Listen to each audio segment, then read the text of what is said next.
Hi friends, Mahanadi சீரியலில் நாளைக்கு என்ன நடக்க போகுதுன்னு பார்க்கலாம். வாங்க வீடியோக்குள்ளே போகலாம். நம்ம சேனல் இன்னும் சப்ஸ்கிரைப் பண்ணாதவங்க சப்ஸ்கிரைப் பண்ணிக்கோங்க. யமுனா நிவின் கூட காரில் போகிறப்ப நினச்சிட்டே போகிறாங்க, நம்ம சொல்லியிருந்தா ஒரு வேளை காவேரி பிடிச்சி அம்மா வெளியே தான் தள்ளியிருப்பாங்களோ, நம்ம சொல்லாமல் வந்தது தப்பா சரியா அப்படிங்கிற மாதிரியே யோசிச்சுட்டு போயிட்டுருக்காங்க.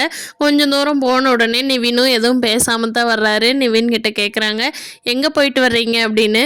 நான் தான் காவேரி பிக்கப் பண்ணி கொண்டு வந்து வீட்டில் விட்டேன், நீ தான் பார்த்துட்டு இருந்தியே அப்படின்னு கேட்குறாங்க நிவின். அதுக்கு யமுனா இருந்துட்டு, அவள் உண்மையிலேயே ஒர்க் ஷாப் தான் போயிருந்தாளா இல்லை 2 பேரும் சேர்ந்து ஊர் சுற்றிட்டு இருந்தீங்களா அப்படிங்கிறாங்க. நிவினுக்கு கோபம் பயங்கரமாக வந்துடுது.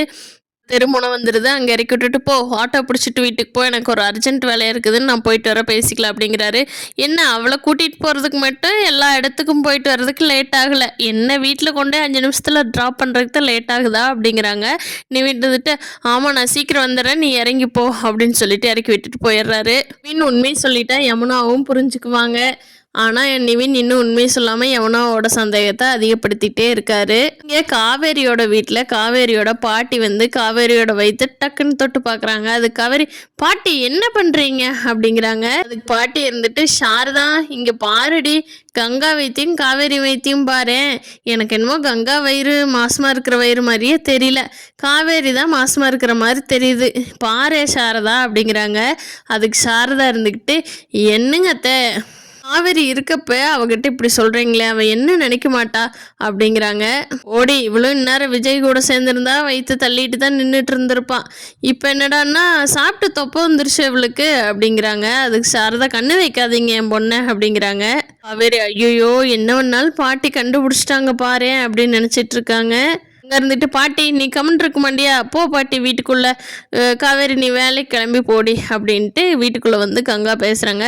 பாட்டி உங்களுக்கு அறிவே இல்லையா, அவள் என்ன மனசு என்ன பாடுபடும், கல்யாணம் ஆகிட்டு விஜய் தனியாக அவள் தனியாக இருந்துட்டுருக்கிறப்ப நீங்கள் இப்படியெல்லாம் சொன்னீங்கன்னா அப்படிங்கிறாங்க. அதுக்கு பாட்டி, நான் பார்க்குறதுக்கு என்ன தெரிஞ்சதோ அதை தாண்டி சொன்னேன் அப்படிங்கிறாங்க. கங்கா இருந்துட்டு, சரி தெரிஞ்சதெல்லாம் நீங்களே வச்சுக்கணும், அதை காவேரி இருக்கிறப்ப பண்ணக்கூடாது சரியா அப்படிங்கிறாங்க. பாட்டி சொல்கிறாங்க, போடி ஒரு நாள் இல்லை ஒரு நாள் உனக்கு முன்னாடி அவள் புள்ள பைக்க போறாவார் அப்படின்னு.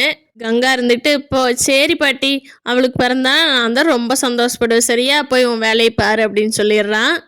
ஃப்ரெண்ட்ஸ், காவேரி ப்ரெக்னெண்ட்டாக இருக்கிறது இவங்க வீட்டில் எல்லாத்துக்கும் எப்போ தெரிய போகுதுன்னு தெரிஞ்ச எல்லாரும் எப்படி ரியாக்ட் பண்ணுவாங்கன்னு வரப்போகிற எபிசோடில் அடுத்தடுத்து பார்ப்போம். இந்த வீடியோ பிடிச்சிருந்தா லைக் பண்ணிக்கோங்க. நீங்கள் என்ன நினைக்கிறீங்கன்னு கீழே கமெண்ட் பண்ணுங்கள். தேங்க்யூ.